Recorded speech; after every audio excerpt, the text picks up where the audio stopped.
Hello and dark greetings to everyone. This is me, Oberon, for TFT Tarot for today. And today I bring you Goth Tarot, my short collective reading to give us insights and ideas about what our shadow sides are telling us this week. So to do that, we use several pulls from several decks. And we start off with the Crow's Magic Tarot, which I'm showing right here. That's the back of that. And so this first question then that we are going to ask is, for this week, what is your dark gift?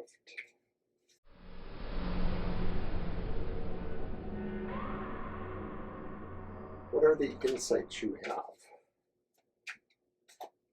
And because they are a gift, how do these insights set you apart from others perhaps?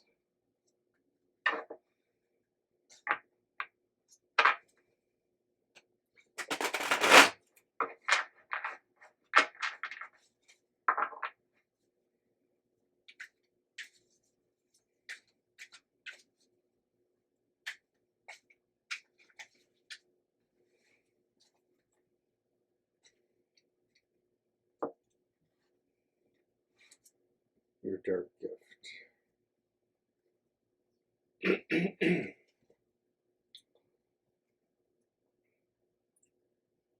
The High Priestess. Upright.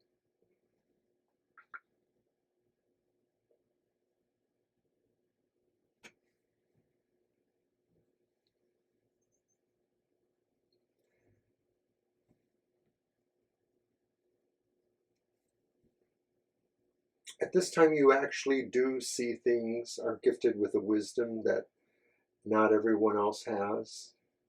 Whether you want to call that an insight into people's darker sides, darker natures, or the darker realities that you see in the world is one thing.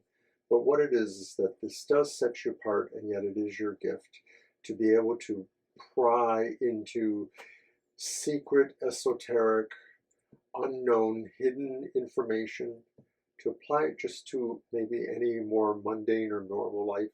It could be that this is the week you find out a major secret that impacts you the most.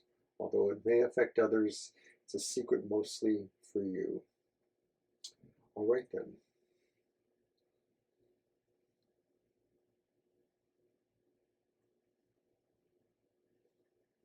So now we're going to go to the second part of the reading. Actually the second and third, as we draw cards 2 and 3. And this is the Dark Struggles.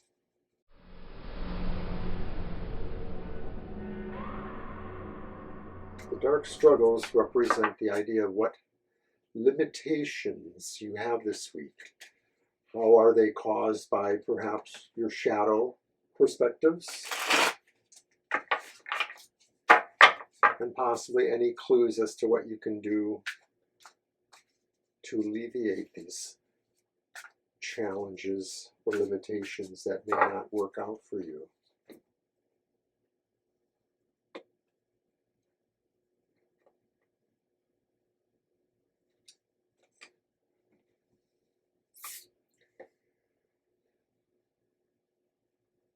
And so we have the upright Six of Wands,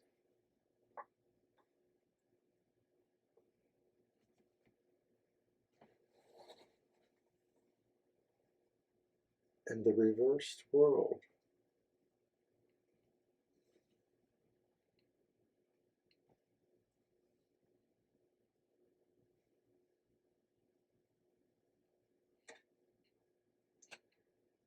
I'm sorry, did I say Six of Wands? That's the Seven of Wands. In the reversed world. The challenge, the limitation expressed through the darker part of your life. It would seem to be that you're holding your own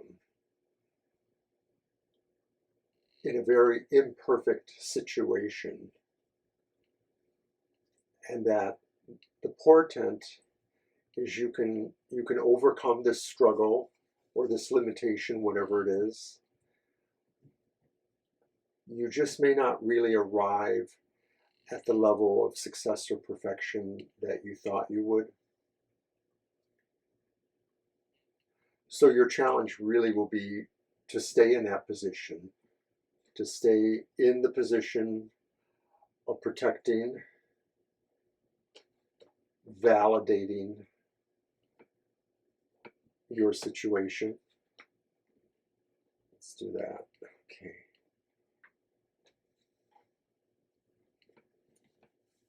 All right then. So then finally we go on to the last three cards. So it's like 1, 2, 3, 4, 5, 6.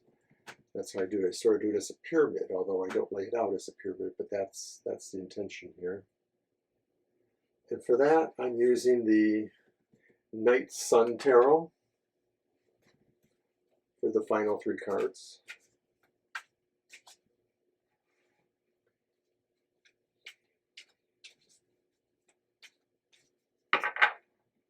Card 4, The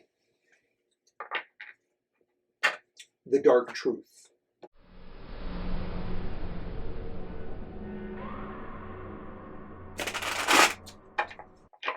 That reality that hurts,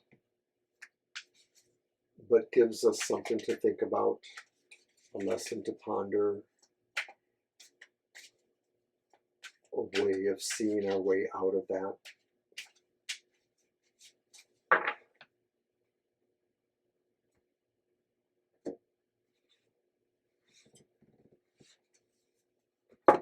The Dark Truth.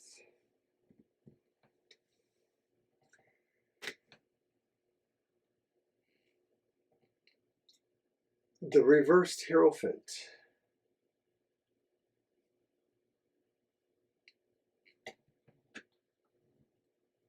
The reality around you is trying to give you a reason to look more towards conformity, or trying to dispel you from being the nonconformist. You choose to be the nonconformist because it is your truth.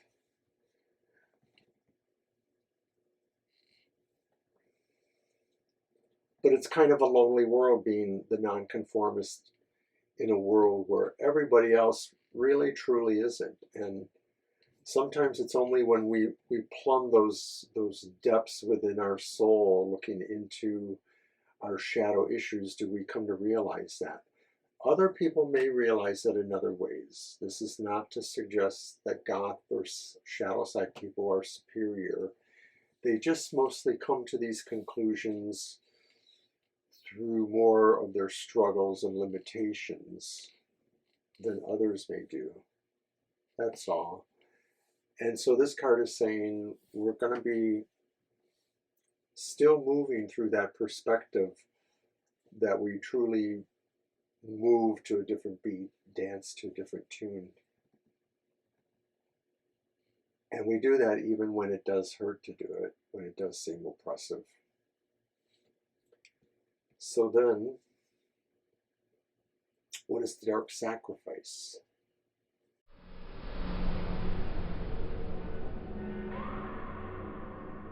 What is the thing that you must part with, that sorrow that you must accept in order to grow or have change in some way?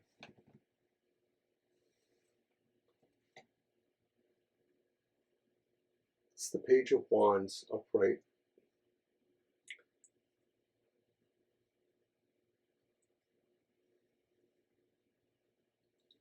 I think you have to be willing to part with a more positive attitude that maybe you thought you were working towards, that maybe you thought you were expressing the idea that there was a better thing coming, and maybe you have to accept that it won't necessarily be that way.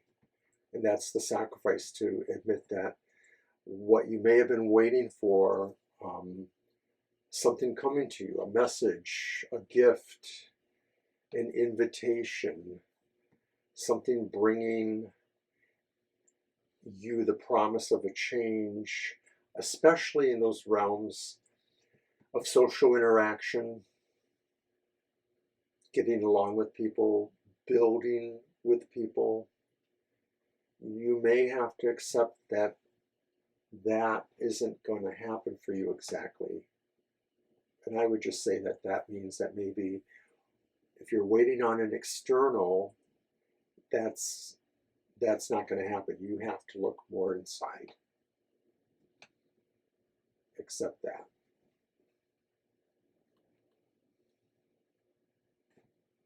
So then finally, the dark redemption.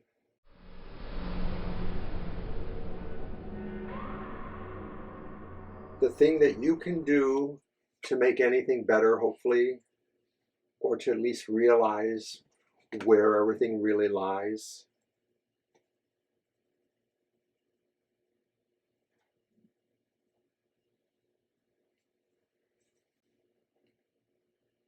The dark redemption, the thing you can do to do the best, is seek humility and harmony and trust within your partnerships. So this is especially for those who maybe are in a relationship, a strong primary relationship, that is always going to be your key to validation. Look towards where you harmonize. Maybe it's not really a human partner. Maybe it's something else you harmonize to, an essence or a quality. But harmonize, put trust and faith and humility in that person or that thing, and look for those ways to let that redeem you. Why do you need redemption? Maybe you don't need redemption, but redemption does sort of put you in another strata where maybe you evolve. You evolve beyond mostly other people's perceptions or expectations. It's still important. You can still be yourself. You can still be the essence of the brooder or the person who dances to the different tune. But the difference is in the perception of others too sometimes. So I'm just going to leave you with that we evolve as much for ourselves as also to model behavior, to set standards, to become a point of light, even if all of it is darkness around us. So this is Oberon for Goth Carol saying, have a wonderfully dark and light week.